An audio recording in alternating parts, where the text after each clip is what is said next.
Thank you for joining us for the Paradise Center for the Arts Virtual Artist Talk with Heidi Jeub, inspired by Minnesota musicians pop-up exhibition and the Shattuck St. Mary students.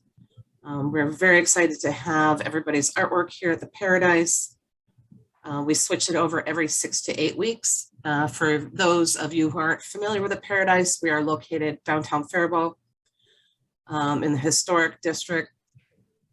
We are a multidisciplinary art center. We focus mainly on the visual arts and the performing arts. We have 4 on-site galleries, an off-site healing arts gallery, 2 theater troupes, music season, you name it. Check it out at paradisecenterforthearts.org. And the image we're looking at right now is Heidi Jeub, and Heidi is a multidisciplinary artist hailing from the St. Cloud area. She also has the Tiny School of Art and Design and her own gallery. So I will let you take it away, Heidi. Great. Okay, so let's see. So I'll talk a little bit about myself and my past and kind of what I do as an abstract painter and as a cultural producer, which is kind of a new self-titled a title for myself that seems to be appropriate. And how long do I have? 15, 20 minutes. Okay, good. Okay. And you can tell me if you want me to advance the slides. Okay, go ahead and advance the slide. So this series of work has been created over this past year, but I'll talk a little bit about myself and some of the work that I have done over the years. Maybe my background is really helpful sometimes when it comes to my abstract the direction of abstract art.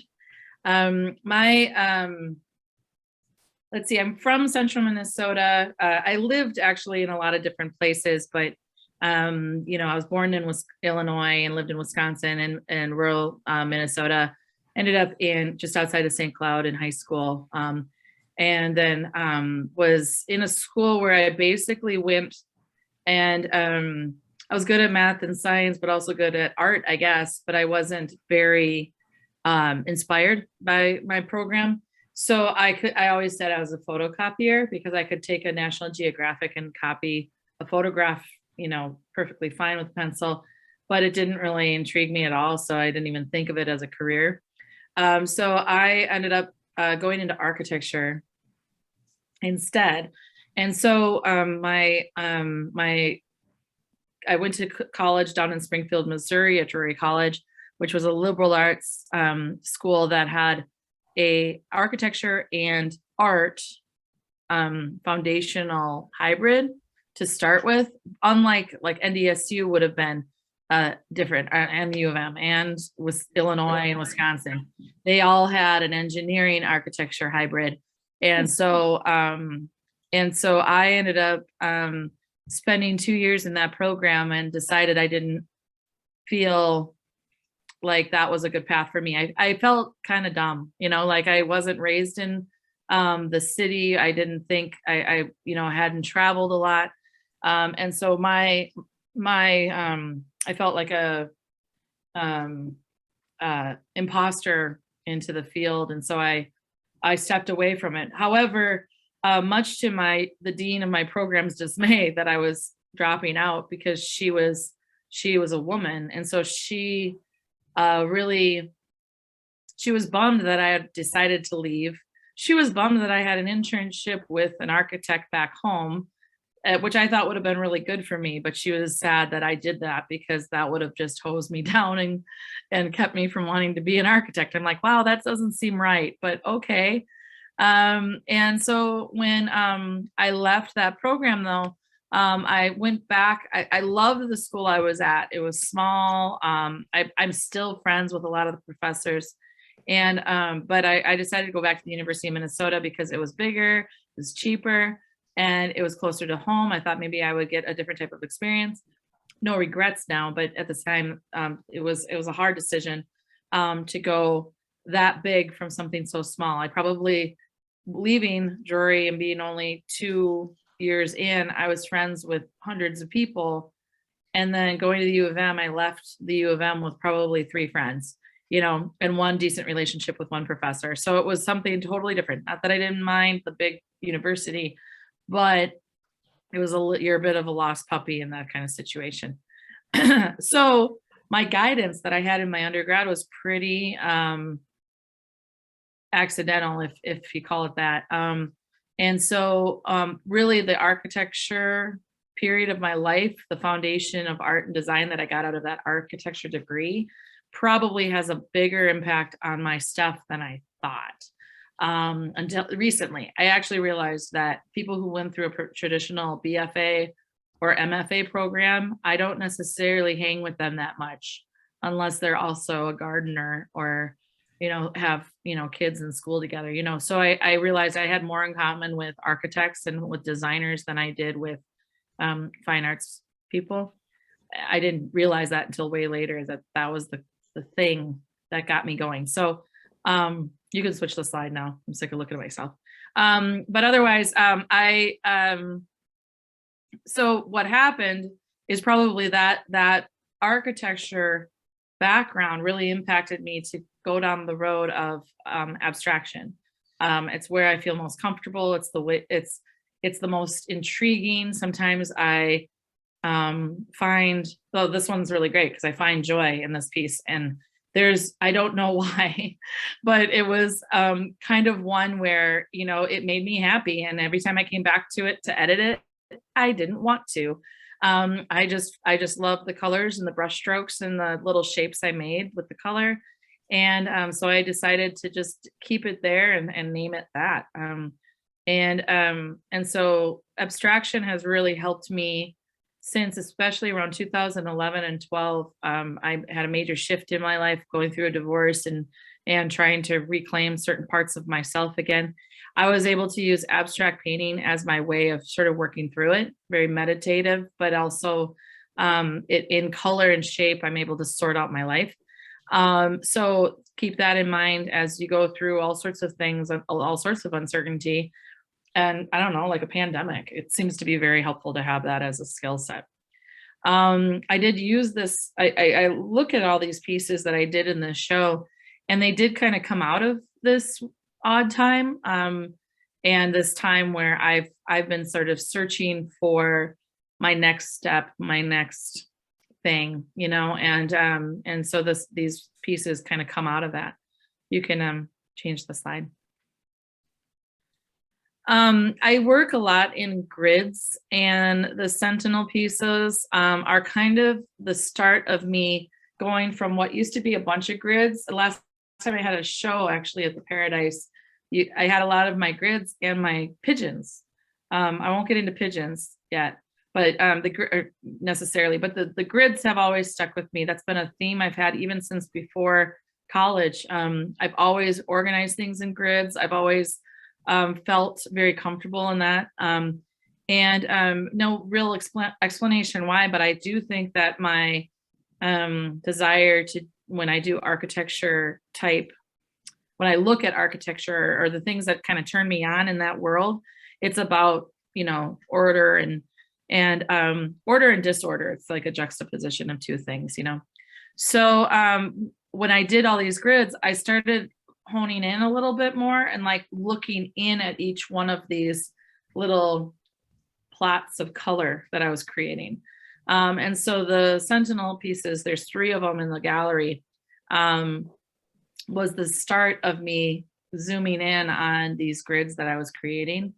And so a lot of times I will play with color just a little bit. Maybe sometimes in this case I play around with black on black. And that's something that's sort of new probably in the last year and a half.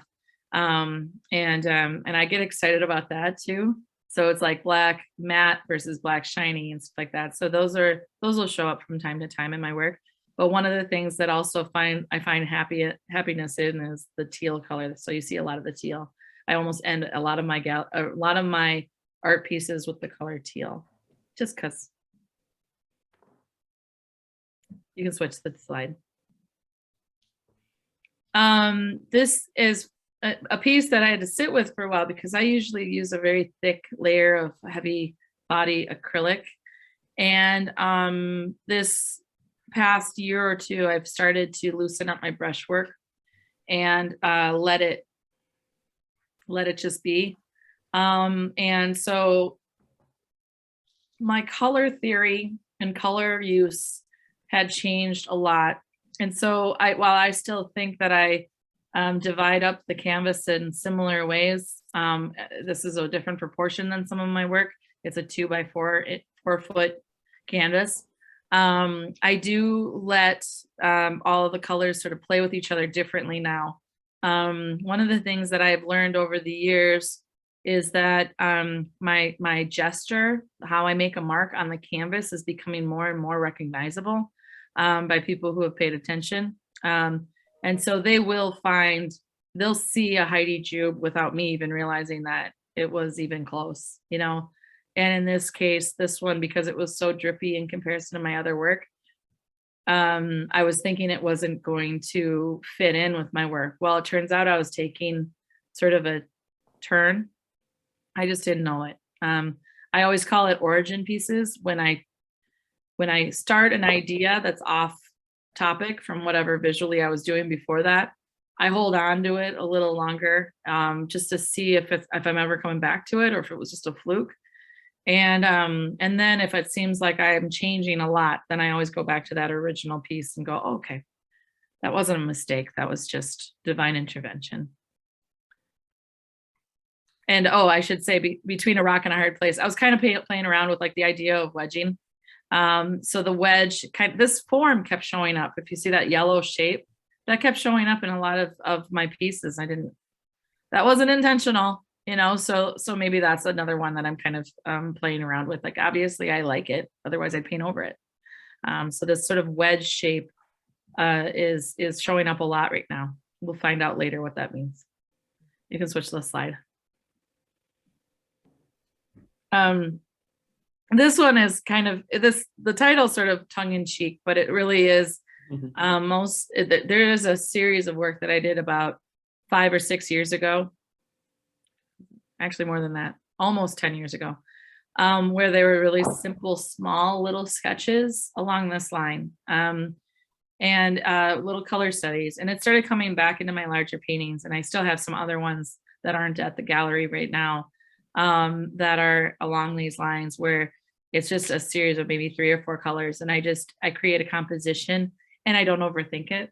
And I'm finding that overthinking it it'll be the death of me. I think that COVID kind of forced me to stop doing that. And I'm even struggling with it now, whether it's writing a proposal or even doing a grant report. We were talking about this the other day, Julie, of just like, I'm overthinking it and putting old concerns on to myself and making myself anxious over something that isn't worth being anxious about. And so my goal is to loosen up and and it seems like I'm loose with my paintings and stuff like that, but I'm actually have high expectations of myself. And so I've come to the point where now I like try to just go with the flow and just see what happens and sit with things a little bit longer. That's a sort of a new thing for me. So this is sort of a visual representation of that. Once again, overthinking it. It's just pretty. I just like it just the way it is, right?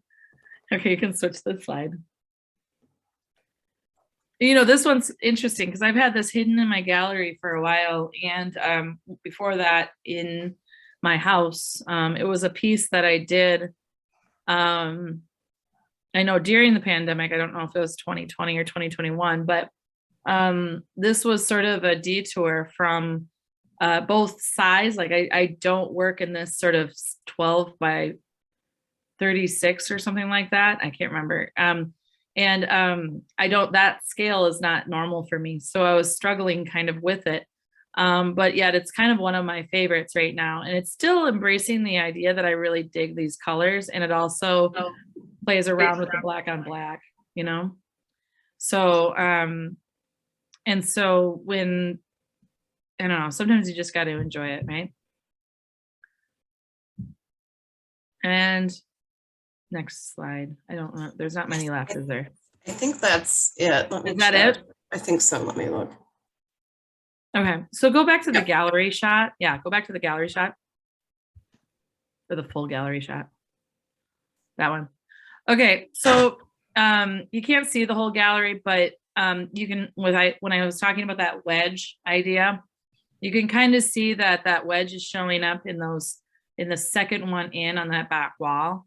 And then it shows up on a couple of the other pieces. I want to say definitely in the sentinel pieces, those smaller ones to the left-hand side, and kind of in the one right next to it with the blue and purple dot with the black on the left-hand side. That sort of wedge shape seems to be showing up a lot. And I just find it a very dynamic shape. It kind of forces you to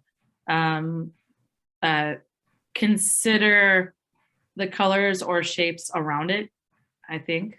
And then my other thing about those pieces towards the back, the ones in the middle, I guess, that actually, I was kind of obsessed with that simple, rigid edge. I was also doing some other projects on like wayfinding projects where you painting on sidewalks and stuff like that using resin. And I had to really simplify the color choices and the paint because the paint dries so fast. I had to simplify how I put the paint down. And so these paintings kind of came out at the same time that I was doing the design for some of that project. And so I play around with the titles a little bit, talking about kind of how boundaries are set especially in rural spaces. I'm very much an advocate for rural arts communities and rural folks. And so I've been, I think a lot about the way land is plotted, rivers and meanders happen, and how we either control or not control the landscape. So these kind of go in that same, they're kind of playing around with those same ideas. So let's see, anything else? So just a question about just your gallery and kind of how, you act as like a businesswoman when it comes to your art. I'm just starting to show my art this year. I've been doing it forever. I have oodles of just hordes in my house, but, just wondering like how you got yourself out there and how you have come to have a gallery, just. Yeah. Oh, so many. Yeah. Okay, well, the thing is that getting myself out there was a lot of little things at over time. I was recently going through my resume and kind of converting it over from one format to another. And I have a master resume that's like 7 pages long now. And it has like all my exhibitions and all of my public art and all of my teaching artistry and all of the things, all the stuff I've done in the past 20 years. And so I often have to copy, paste it, and edit out a bunch of stuff. But when I look at my solo exhibits, a lot of little places from coffee shops to libraries to bars, I actually had to kind of put into perspective the local stuff versus the stuff that happened outside of my community. My local community is very good at cheering me on. They're not very big on supporting me, and I'm not bashing St. Cloud or Little Falls. I'm kind of saying that like they're there to be my friend, like they're there for a different reason. But when I would go off to other communities, I would start expanding my understanding of my work in a broader context. So I wasn't completely just stuck at home, so to speak. Yeah. That was something that I don't think until later when I started looking at that list, did I really see the system or like see the patterns, I guess, of the advantages of being local versus not. So I would take risk at home because that was safe. So if I changed gears, if I did a show of sketches instead of paintings, or if I did a bunch of collages, I would, instead of the paintings, right? I would show them at home, and then I'd sit there and have beers with my friends, and then we'd talk about it. It was like having a critique, but I did it in a bar or a coffee shop instead. Okay. Because we don't have that type of network in St. Cloud right now, or at that point. Maybe we do now that we have the Wick Gallery, but we don't have that sort of critique culture outside of the universities. And so that's how I treated it. There was there was a phase where I went from outside my immediate community to the state. Then I went purposely and set goals to get my shows, my work out into other states, just to broaden my footprint on my resume. I always look at my resume on like January 1st, and then I add everything that isn't on there. I drop sandwich artist from it. That's exciting when you can take the non-arts stuff off of your resume. And so that's something where it's really one step in front of the other. So sometimes it's juried shows. To be honest, I don't do many juried shows. I used to run them all the time, but I didn't put my stuff into them very much because I felt my work needed to be seen as a series. And I don't know if that's a cop out or what, but that was just how I jammed, like I didn't really juried shows. I did a couple of them where the theme or something really worked with one or two pieces that I had. But otherwise I didn't do just generic ones because I was like, some of this stuff, like for instance, when I look at this piece right here, I sit there and go, maybe it didn't take me that long. I feel like, imposter for bringing it in because it didn't take, but I still feel it's successful. So I have a tendency to really like solo shows, so people kind of get that I'm trying to get to a point, not just play with color. Okay. Yeah. No, that's super helpful. I could totally see that resume building and like just the looking at the incremental pieces that you've done. That makes total sense. It's it's a hike, right? Not a run. So yeah. There's some people, and especially as an abstractionist, I don't even know when this was. I was on some sort of Zoom call before there was Zoom. And I said something about being an abstract painter to a curator out in New York. And he said, well, what they were talking about, he goes, actually, for abstract painters, it's different. Basically, keep going and just assume somebody's watching, but a lot of people won't make the decision about you until you've proven yourself. Which I thought was really interesting, or that's sort of a paraphrase. But basically what he was saying is just keep painting because what you are doing will present itself. You don't have to say what it is. So then I treated it that way. And then also I realized that my audience and the buyers were the same way.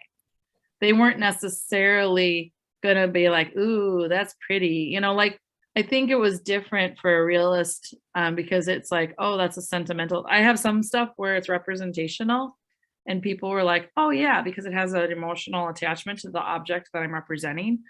Those sell great, but that's not really my goal. So that's why I don't do pigeons all the time. The pigeons were the thing that people were like, oh, these are great. Those are all sold. But my pigeon market, I guess, has all dried up. There were only 7 of them who really wanted to buy a pigeon painting. But it's like, I realized that I had to really come to terms with my choice of discipline, or I should say genre, and realize that the timeline is different than a person who's doing something else, and it's not a judgment of what other people are doing, nor is it a reason for someone to say, oh, there's another way you could be doing that, and so I kind of had to accept that I am who I am, and I had to just keep doing the work, and sure enough, yeah, it paid off.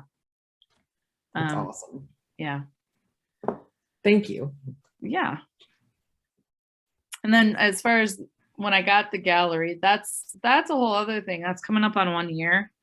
And that was sort of I have this weird sunset thing going on here. Let me see if I can shift gears, because it's going to get really dark and robotic. It'll sound like this is so hotelish behind me. But like with the gallery, it was presented to me by some investors. And the other part of that resume that I mentioned is a lot of arts work. So not artwork, but arts work. So I've worked in administration, arts administration, and grant writing. I'm a grant writing consultant. I feel like a shitty one right now because of the pandemic kind of hosed it out of me. But I develop programs. I really like, and actually the funny thing I've been called an architect of people. So I create space and experiences for people to engage in the arts. And that became a gift of mine. Wow. So, but then those investors had heard about me. I didn't know them when they came to me. Wow. So that's pretty awesome. Yeah. Congratulations on all of your successes. I'm stoked for you. Thank you. Thank you. Anybody else have questions? Steve? I can ask you anytime. Yeah, I know. Steve's a homie. Well, we can do. Steve and I do this thing called Everyday People on Friday nights. So this is a drawing night. It's live drawing. So I have drawing horses that are part of my tiny school of art and design, and we set up drawing horses and we invite a person from the community, as long as they show up, right, Steve? Otherwise, we end up drawing each other. But it's been really quite a success. We've had it full at times of all ages, and it's a Friday night, which is super bold of us to like have the audacity to think that people would want to do this on a Friday night. But I supply all the art supplies unless they bring their own, and we create and we just do like 1, 2, and 3 minute poses, and then onto like a 15-minute pose at the end, and it's 2 hours. We have refreshments and all this stuff, and it's like, it's social. It's not an art class, which that blows certain people's minds. They're like, wait a minute, you're not teaching how to draw? I go, well, I'll give you guidance if you want it, but like, I'm not gonna, there's some kids who will sit there and look at the model and create an anime version of them, and I'm sitting there going, I can't teach you that. Like, you just did that, like, good for you. But it is it's really fascinating to be able to develop a program that I know benefited me, in college, but people don't have access to art school. It's not financially feasible or anything like that. So, I bring a lot of things that we did in art school and I bring it to the everyday. So that's the cool thing about the gallery. Wow. Wonderful. Thank you, Heidi. And after everybody's done too, we can circle back if people think of questions for the artists. See, we're going to move on to Shattuck St. Mary's. I don't see a representative of Shattuck St. Mary's. I know their teacher, Patricia, was going to join us, but apparently that didn't happen. I believe this is Shattuck St. Mary's first time at the Paradise Center for the Arts as far as visual arts. I know it's their first time in our Corey Lynn Krieger Memorial Gallery. The Corey Lynn Krieger Memorial Gallery is for 18 and under. So we are very excited to have Shattuck St. Mary's at the Paradise. These paintings were all done during live music. So they're getting the inspiration from live music while you're painting. I've done that before, and I'm sure some of you have. It's amazing. It's just a whole different feel. And there's actually, I believe, only 4 or 5 artists in the show. They are the advanced studio artists or art students at Shattuck. And for those of you who don't know, Shattuck St. Mary's is a boarding school here in Faribault. They are mostly well known for their hockey program. It's hockey. If you ever watch the Olympics or the NHL, you've probably seen some of them. And some of these pieces are from their sketchbooks. Apparently they did a sketchbook series where they could draw anything. And this is Samantha's work.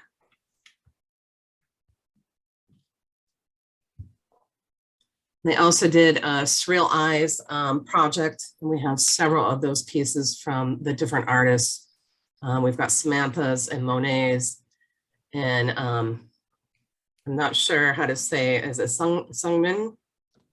Sorry if I'm mispronouncing anybody's name. These were all in charcoal. This one is a small surface composition project where we have all 5 artists involved. So there must be 5 of them. Wow. Too bad they're not on here so we could cheer them on.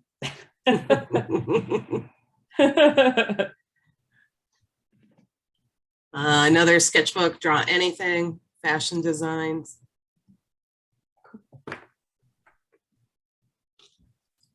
And sorry, Ellen, I believe I spelled your name wrong in the previous slide. Sorry about that. More sketchbook drawing of anything.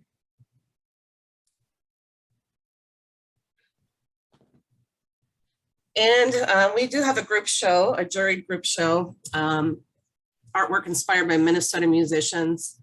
Our gallery committee came up with this group show just based on all the wonderful musicians we have here in Minnesota and how they inspire the visual artists. We have Annette Hanley, Barb Piper, Shar Johnson, Dana Hansen, Ivan Willa, Josh, is it Iberg or Eberg? Julia Johnson, Julie Fackler, Kate Langley, and Kelly Rambo, Teresa Harsma, Sarah Karen, and Heidi Nelson. So thank you, everybody who participated. And Kelly, can you tell us about your piece? Hi, I'm Kelly. Yeah, so, there's a big backstory here to this actual painting and then the concept. So this is a canvas that I had a painting that was a complete painting, abstract, that I had painted in 1999. And it hung in the galleries and the halls of Mankato State University. It was rented by the university for a year for $100 back in the day, which was amazing.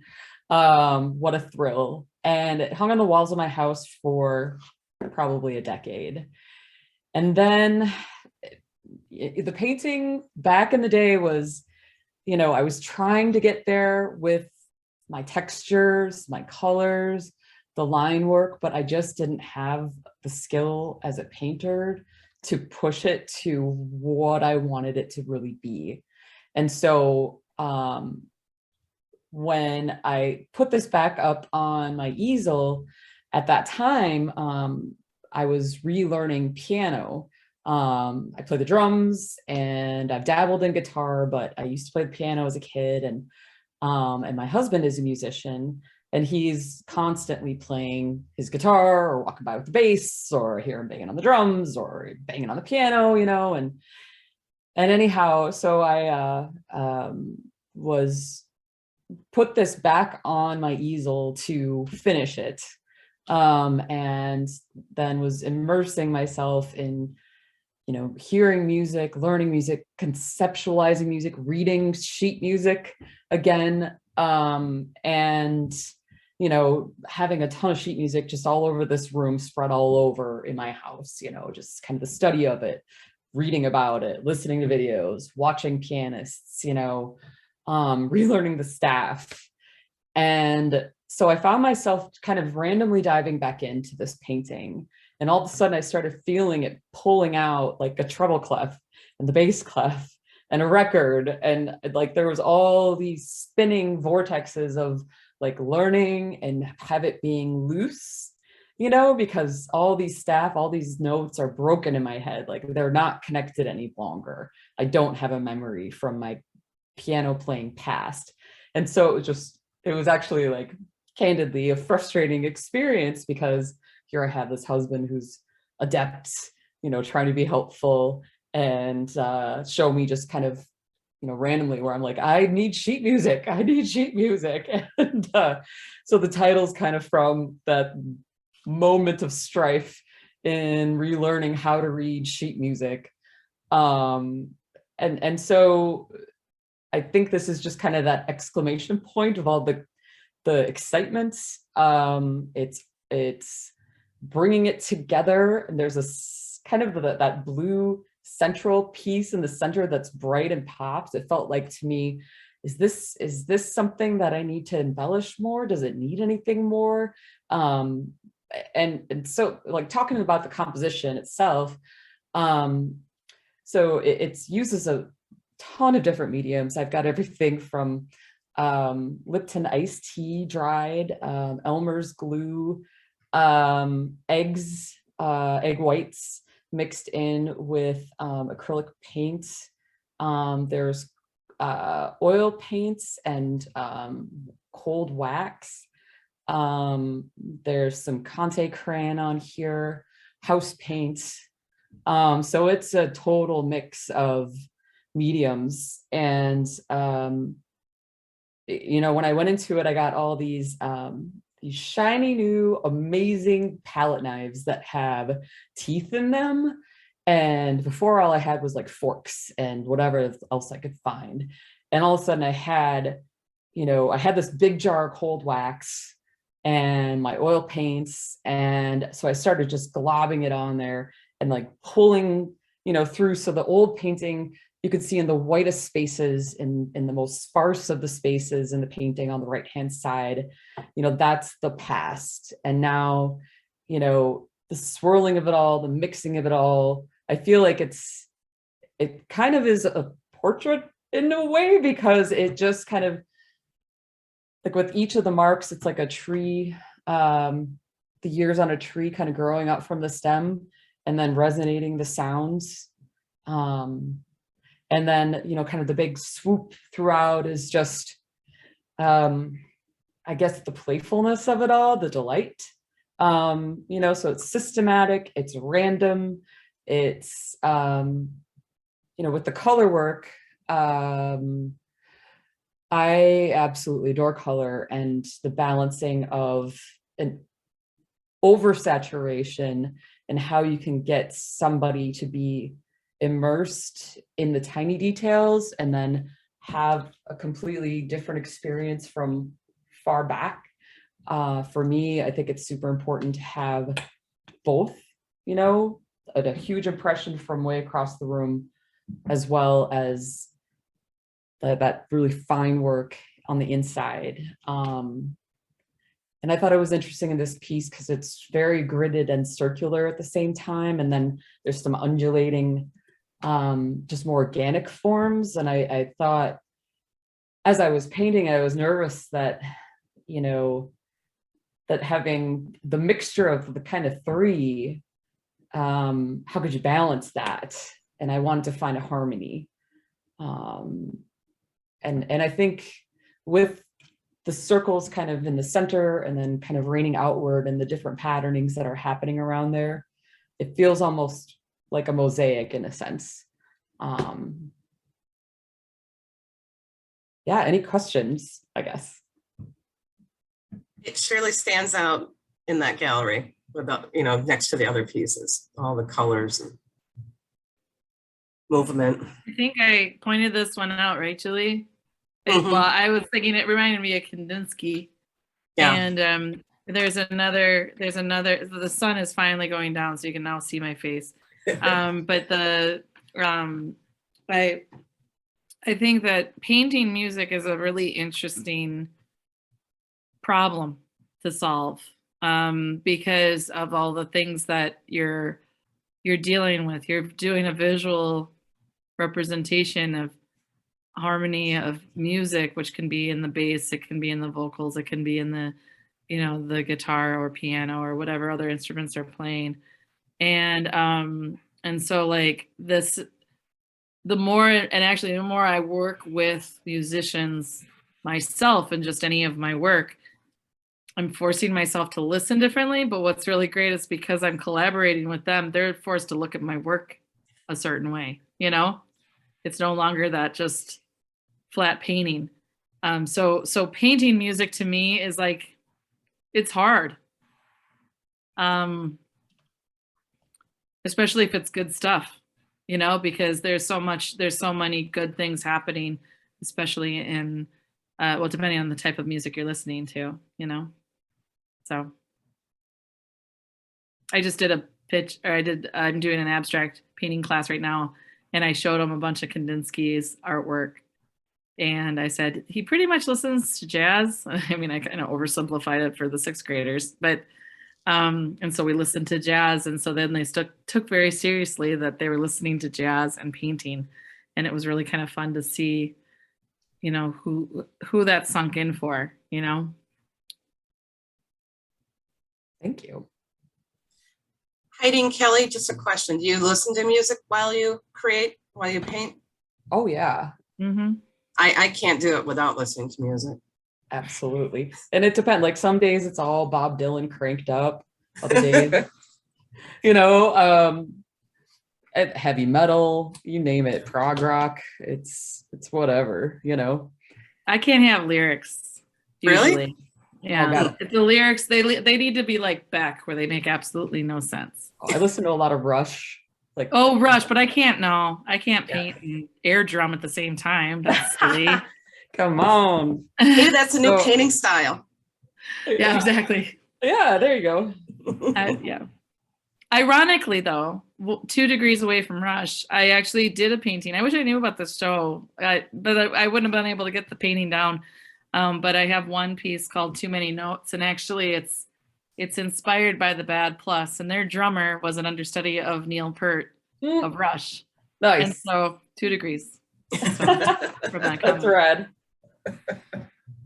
But then again, we're white women from the Midwest. You're gonna be bound to Rush somehow, I think. Canadians. I mean, come on. I know, you gotta love them. Yeah. There's a Rush pinball machine that just came out if you're interested. No way. I am Will actually. They you? have it at Tilt in Minneapolis. What? Yeah. What? Yeah. Just came So out. there. Some people are upset that they picked Rush, but anyhow. Sorry. What? Squirrel Rush is moment. amazing. That's okay. Yeah, squirrel. Okay. This image is also of the artwork inspired by Minnesota musicians. The 3 pieces on the left are from Josh. I'm sorry, Josh. I don't know if it's Iberg or Eberg, but he has a statement he would like me to read. Art is a constant presence in my life. It has guided me to explore subjects of the macabre, to understand human sexuality and connect with the LGBTQ community. This can be seen in studies of performers in the Twin Cities, like in the appreciation for the male form. One design element that pops up frequently is my use of the spiral, which represents change, growth, and symbol of the golden ratio. Something that guided me in my journey of art therapy and exploration, sorry, I can't talk today, of different mediums and subjects. With using different mediums and subjects, it makes the viewer wonder and react in different ways, which I want. Art therapy is my profession, and I want to share these feelings to comfort my communities. The art is inspired by Minnesota musicians that have been a huge impact on my life, like If Thousands, Galen Lee, and Alley Mattress. I believe those are 3 different bands. The musicians reside in Duluth or Minneapolis. The spiral again is seen and somehow incorporated within the works themselves. So he has a Drink and Smoke, Paint the Night, and Bird Song. And next to his pieces is, that's a portrait of my dog, Charlie. That's my painting. That one is inspired by Bob Dylan's song, If Dogs Run Free. Next to that is actually a portrait of my cat done by Shar Johnson. And that one is inspired by Jeremy Messersmith's song, If Everybody Gets a Kitten. And of course, we can see next to that is a portrait of Bob Dylan. That's by Kate Langley. She teaches for us here at the Paradise. Ivan Willock, he is an internationally renowned wood carver. He lives in town here in Faribault. He also has a band called Jive Ivan and the Kings of Swing. And we can see 3 of his bandmates. We've got Dr. Hildebrandt on the fiddle. We've got Dallas Musselman in the middle. She's vocals. And I think it's Mark on the drums. Sorry, that's covering. Oh, yep, Mark setting the beat. And there's Everybody Gets a Kitten by Shar Johnson. We have Barb Piper, who she's actually a musician and a performer. She taught in our public schools music, and she contacted me and asked if she could be part of this show. And I had no idea that she painted. So this is her portrait of Lizzo. I believe Lizzo will be releasing an album here soon. Minnesota girl. Yep. And she's making headlines everywhere. And I don't have pictures of all of the pieces from the Minnesota inspired artwork. We do have some amazing ones. One of my favorites is Julia Johnson's. She did a portrait of Prince as a cat. So if you are around, please come and see this artwork. Some of the photos I took, and they are not the best photography. So I always, please come see the artwork in person. The Paradise is currently open Wednesday, Thursday, Friday, noon to 5, Saturday, 10 to 2. If those hours don't work for you, give me a call or an email. Here's our phone number, 507-332-7372. And my email is here, the info email. If those times don't work for you, or if you have COVID concerns, schedule an appointment and we'll get you in here and show you the work. We'll give you a private tour. Just give us hopefully 24 to 48 hours notice so we can make sure we have staff member to do that. And then we'd always like to thank the Minnesota State Arts Board. These activities are made possible by the voters of Minnesota through a grant from the Minnesota State Arts Board, thanks to a legislative appropriation from the Arts and Cultural Fund. And at this point, I'd like to open it up to see if anybody's got more questions. And if you don't, that's okay. If you think of something later, or if somebody's watching this and they have a question for one of the artists, please reach out to me. I'm the Visual Arts and Education Director here at the Paradise, and I can get a hold of the artist and get that answer for you. And I think, Kelly, I loved what Heidi said. I think it's networking and getting out there and getting your artwork in as many places as you can. And it just snowballs. It just picks up. And I love knowing people from every corner of the state. Because Heidi and I've met several years ago, and we keep running into each other at certain events. Where did we meet for the first time? I'm trying to remember that right now.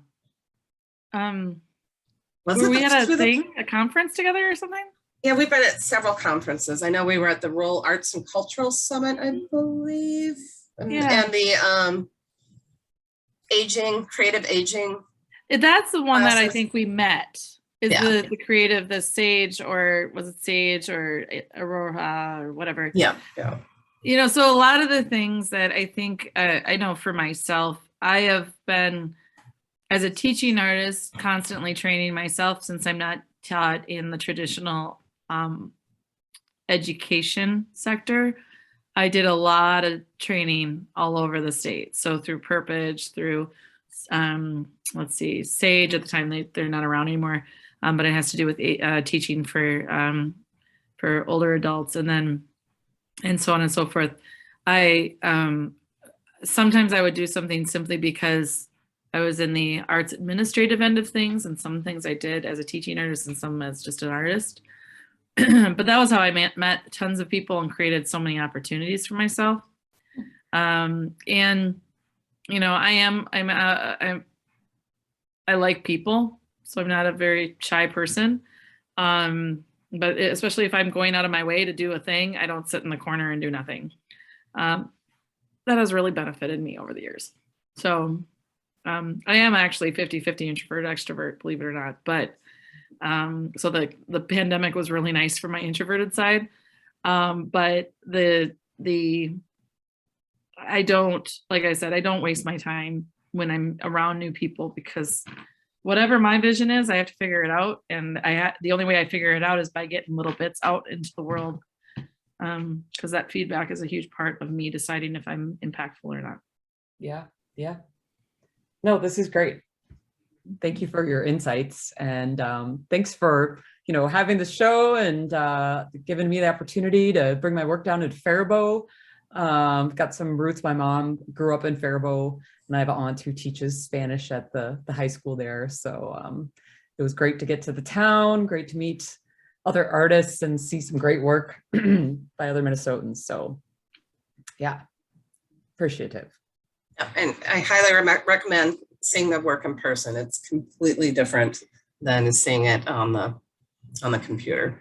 Oh yeah. But we will be recording this, or we are recording this, and we will be putting this artist talk on the Paradise's YouTube page, Facebook, and our website for those who weren't able to join us tonight. All right. Thank you. Thank you. Thanks, everybody. And thank you, Steve and Nancy, for joining us. Oh, yeah. Yeah, it was interesting. I liked it. Awesome. Thank you for coming. See you soon, Steve. Yeah, see ya. All right. Good night. Have a good night.